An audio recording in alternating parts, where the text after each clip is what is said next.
اگر مشکل جسمی داری، ضعف بدنی داری، استخون درد دارید، چاره کارت پیش منه. پیشنهاد من به شما بلرچینه، یه غذای فوق‌العاده عالی که بهش میگن بمب انرژی.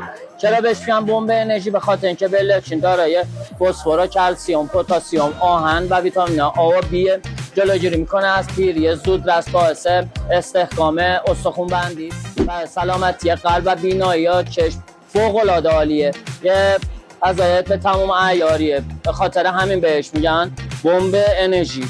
سفارش این غذای عالی یا بمب انرژی میتونین از طریق سایتمون hypernilgun.ir ثبت سفارش کنین یا به صورت حضوری به آدرس ما اصفهان خیابان خواجه امیر هایپر اصفهان نیلگون مراجعه کنین. همچنین میتونین از طریق اسنپ فود هم ثبت سفارش خودتون رو انجام بدین.